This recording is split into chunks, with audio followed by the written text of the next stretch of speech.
Over the past 6 or so years, I have developed prototypes that will never see the light of day, with the cycle always being the same. I'll have a fresh idea for a game, I start to plan it out obsessively, piece together some form of prototype, and when it feels like the game is starting to take shape, I drop it altogether and start at the beginning. And this feeling is a really weird one for someone in game development or any creative hobby, because how do you justify all this time and effort that you just sank into something for so long only to see no end product? This viewpoint can be really tough and demoralizing, but instead of picking apart the negatives, looking at the aspects you've improved on with the experience from these prototypes can be very useful for your next project. And who knows, maybe that's the one that will be released. My first few projects were your typical starting points in game development. They were simple clones of other titles or genres, but this is exactly how you want to start out. The first project I still have access to has the great working title of Spacey Shoot, a side-scrolling arcade-style spaceship game, in which you move up and down while your autogun fires to destroy obstacles and enemies in front of you. Now, looking at this project, I can't really see a future where this has critical or financial success, but as an absolute beginner, it taught me valuable elements such as player movement, interaction and collision, and designing a basic game loop, all very valuable in my personal development. Because for someone to enjoy this as a hobby, I feel like you need to focus more on making yourself a better developer than making the perfect game, especially the first time round.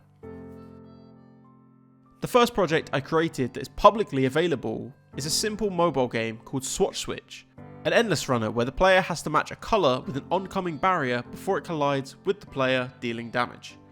The controls are very basic and were designed for mobile. Simply swiping the colour wheel rotates it and sets the colour. Already I was thinking about publication of my projects, and even though I knew it wasn't exactly polished or very complex, I wanted to learn how to build and publish a game to different platforms, and that's exactly what this project gave me. The next game, Endless Gold Rush, is still to this day my most complete title I've ever made, and that's something I'm pretty proud of. Again, I made a game in the endless runner genre, but this time with proper working systems, a menu, localization, a shop with in-app purchases, the lot. And you can see that I used this project as a learning experience for everything I didn't know, because while the gameplay itself is very basic, I used this to develop parts around it to understand the less talked about bits that actually make a game complete, because without these, even the best games would fall short. And the last title I'm going to cover today was a tower defense game called Allied Defense.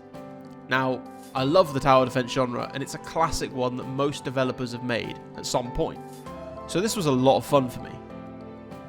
I created a full range of armies, troops and guns, each with their own individual stats and sprites. I also created a complex wave spawning system so that I could fully customize each level's content to not rely on randomness or simple gameplay.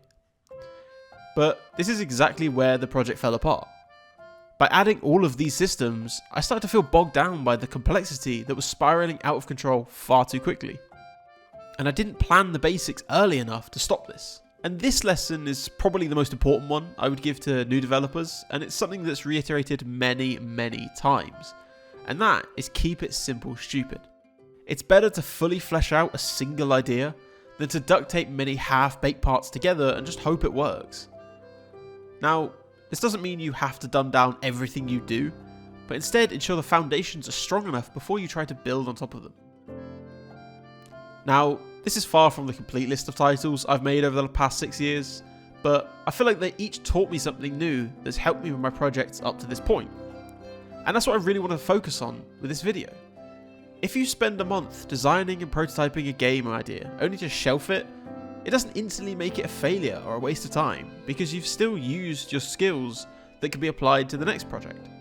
Or who knows, you might revisit it years later and be able to finish what you started with a fresh perspective. So, where am I at with my current games? Well, I have 2 titles that you could call in development, Stocked Out and The Command Donuts. Stocked Out was featured in my last video, and is at the point where it's almost a working game, but also feels very far away at the same time. And it's mostly down to the visuals. Now, the graphics side is definitely my weakest side, and I feel like I can make a good looking game, but to make a great looking game is something completely different. And that is what the project's stuck on at the minute. The Command Donuts, on the other hand, is very far from completion and feels like it's just run out of steam. At the minute, I am contemplating putting it on pause and starting something new, so you'll be able to see where I land in my next video, as it'll either be a Command Donuts devlog or something different altogether. And in conclusion, developing games by yourself or as a hobby is very weird and complex, where success or failure is only what you decide it to be. And I feel like I'm succeeding for what I want to do, even if I've never released a large-scale game. And that's all that really matters. Okay, so my essay/rant is now over. I can get back to developing something. But I hope this helps with your own measurements of success in seeing the bigger picture. And let me know your experiences with game dev in the comments below. I'd be really interested to read them. And thank you very much for watching. My last video did really well, so I appreciate that. And I will see you in the next one. Cheers.